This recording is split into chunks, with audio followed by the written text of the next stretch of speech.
La victoire de Dien Bien Phu est un événement international, pas seulement au niveau du Vietnam. Ça a été un exemple pour tous les pays du tiers-monde.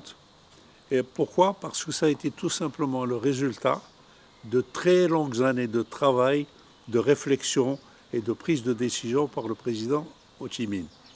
Au départ, les gens ne connaissaient pas Ho Chi Minh. Ils savaient que c'était un militant vietnamien. Il était jeune et il voyageait à travers le monde. Il a été un peu partout, en Chine, en Union soviétique, en France, même en Algérie. Et c'est un homme qui avait réfléchi à la manière de mener un combat contre un ennemi qui était puissant, un colonisateur puissant, bien armé et bien soutenu par ses alliés de l'OTAN. Et c'est comme ça que le président Ho Chi Minh a, si vous voulez, motivé le peuple vietnamien. Il a organisé le peuple vietnamien sous la direction du Parti communiste vietnamien. Et il a trouvé auprès de lui, il y avait un génie militaire, même si c'était un civil, dès le général Giap. Donc la décision de déclencher la guerre de décolonisation du Vietnam n'était pas une chose facile. C'est le résultat d'un très long travail, des années de réflexion du président Ho Chi Minh. Et par chance, il était en parfait accord avec Giap, qui s'est révélé être lui aussi un très grand stratège et qui a réussi à trouver les moyens, trouver comment, avec très peu de moyens, on a réussi à battre une armée puissante, une armée française coloniale puissante. Lorsque les Français avaient leurs chars et leurs avions et leurs bombardiers, l'armée vietnamienne avait des vélos pour transporter les charges. Vous voyez, alors c'est une imagination extraordinaire et une volonté extraordinaire. Vous avez eu cette chance d'avoir un géant comme Ho Chi Minh. Et selon vous, quelle est la signification de la victoire de Dien Bien Phu pour le mouvement de libération coloniale du monde entier, de l'Afrique et de l'Algérie en particulier? Bon, la victoire de Dien Bien Phu, comme je vous l'ai dit, est un événement international. Ça a été un choc pour toute la colonisation, quelle qu'elle soit française, anglaise ou autre. C'est un choc, c'est la preuve qu'un peuple qui est motivé, avec peu de moyens, peut engager une guerre révolutionnaire et arriver à se libérer. Et c'est pour ça que le Vietnam a été finalement le déclencheur des mouvements de libération dans le monde, à commencer par l'Algérie.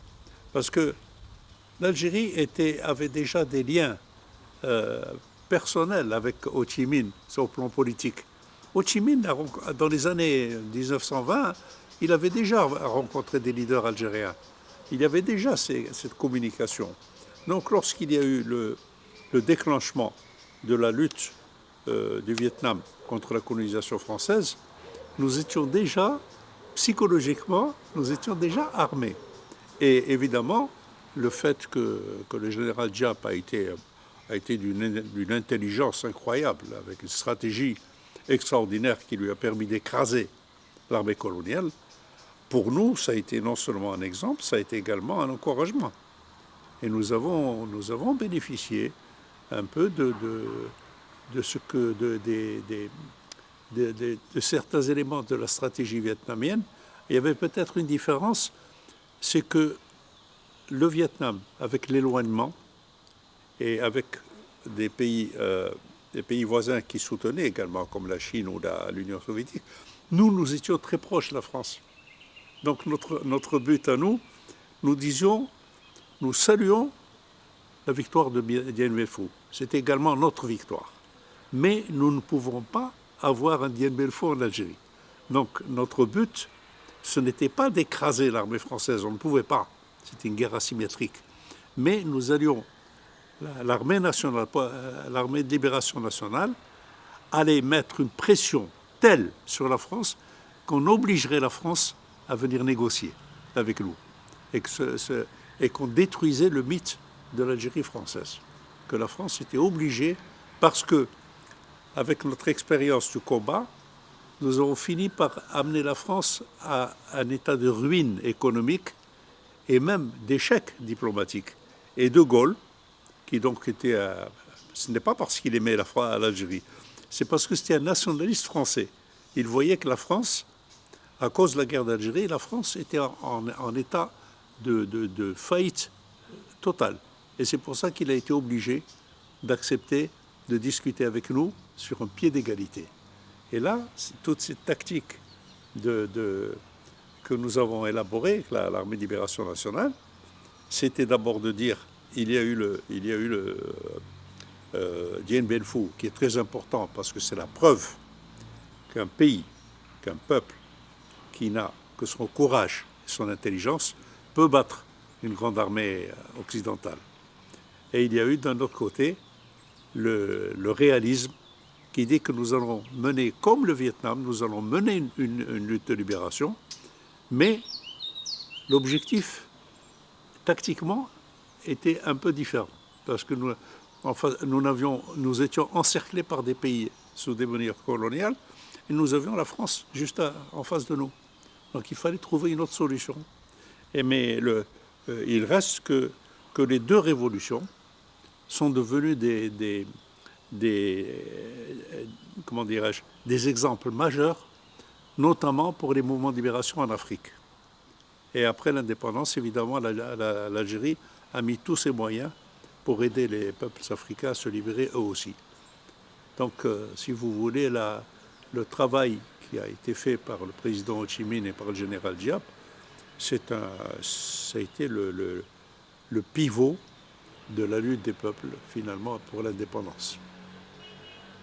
La victoire de Dien Bien Phu a influé aux révolutions algériennes. Oui, pour nous la victoire de Dien Bien Phu a un double sens. D'abord sur le plan émotionnel. Nous, le 8 mai 1945, l'armée coloniale a massacré 45 000 Algériens dans les villes de Sétif, Guelma et Kharata. Donc, 8 mai. Et le 7 mai, c'était l'écroulement de l'armée française, le 7 mai 1954, l'écroulement de l'armée française à Dien Bien Phu. Donc, vous voyez, sur le plan émotionnel, c'était presque, le Vietnam était en train de venger les massacres du 8 mai 1945. Et ça nous a incité à dire si les Vietnamiens ont réussi, nous pouvons nous aussi réussir.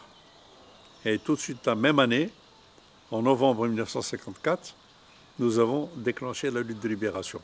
Donc, si vous voulez, la victoire de Dien Bien Phu a été un déclencheur. A été un déclencheur pour nous comme pour d'autres peuples aussi. Est-ce qu'après la bataille de Dien Bien Phu, la France a changé la politique, stratégie en Afrique? Le général Diap a eu une déclaration extraordinaire. Il a dit « La France est un mauvais élève qui ne tire jamais les leçons de l'histoire. » Après avoir été humiliés à Dien Bien Phu, ils n'ont pas compris, le général Diap a dit « Ils n'ont pas compris » et ils veulent faire la même chose en Algérie. Et en Algérie, il y aura le même résultat. Vous voyez que les Français ne veulent pas comprendre qu'une fois qu'un peuple a décidé de sa libération, qu'il accepte tous les sacrifices, eh bien ce peuple réussit. Et en Algérie, ils ont voulu un peu se venger de l'humiliation de Dien Bien Phu. Ils ont voulu une victoire pour de nouveau à ce qu'ils puissent dire l'armée française est une armée glorieuse. Non. Ici, ils ont perdu la guerre, comme ils l'ont perdu au Vietnam, parce qu'il y avait chez nous, en Algérie, le même esprit qu'au Vietnam. Parce que nous avons compris que la lutte que nous avons menée sur le plan politique, des partis politiques, était un échec constant. Alors il fallait mener une lutte armée. Et là, l'exemple du Vietnam a été un exemple. Et les deux guerres de libération, la guerre du Vietnam et la guerre de libération au Vietnam et la guerre de libération en Algérie, ont eu un caractère commun, c'est que ce sont des guerres menées par des enfants du peuple. Et aujourd'hui, si nous avons une armée, nous avions une armée qui s'appelait l'armée de libération nationale, Maintenant, nous avons l'armée qui s'appelle l'armée nationale populaire. Parce que l'armée n'est pas une armée classique. C'est une armée qui est très liée, qui a ses racines dans le peuple. Et j'ai dit une fois à un diplomate américain, ne faites pas d'erreur. Parce que, contrairement à certains pays, les officiers de notre armée ont la même mentalité que les officiers de l'armée de libération nationale. Il n'y a pas de changement, c'est le peuple qui est nos racines. Et c'est exactement ce que vous aviez au Vietnam. Donc il y a cette espèce d'osmose entre les deux pays. Vous connaissez beaucoup des informations sur le Vietnam aujourd'hui. Si oui, d'après vous, après 70 ans de développement, quelle est la réalisation du Vietnam aujourd'hui? Le Vietnam a démontré que malgré deux guerres, c'est un pays qui a réussi à devenir un dragon sur le plan économique. C'est extraordinaire. Le Vietnam aujourd'hui est un pays qui est très puissant économiquement, qui a fait des progrès extraordinaires, puisqu'on en arrive même, à produire des produits qui avant étaient le fruit de puissances, d'autres puissances. Le Vietnam aujourd'hui est un pays qui compte sur le plan mondial, sur le plan économique et sur le plan politique. C'est un grand pays et qui a réussi à faire qu'en gardant le peuple mobilisé, il a réussi à reconstruire le Vietnam et à faire d'un pays qui était ravagé par deux guerres, il a fait de lui aujourd'hui ce qu'on appelle un dragon, c'est-à-dire une puissance économique. Et ça c'est le deuxième miracle. Le premier miracle d'Dien Bien Phu, le deuxième miracle, c'est la réussite économique de votre pays. Et actuellement, nous sommes pratiquement sur le même chemin parce que depuis que le président Tebboune a lancé toute une série de réformes qui étaient déjà dans l'esprit du président Boumedienne à l'époque, mais qui n'en avait pas les moyens. Aujourd'hui, nous voyons que l'Algérie est en train de se développer pour devenir également une puissance économique. Petit à petit, nous ne sommes plus l'Algérie d'il y a 10 ans ou 20 ans. L'Algérie est en train de devenir de nouveau une grande puissance méditerranéenne et africaine et arabe.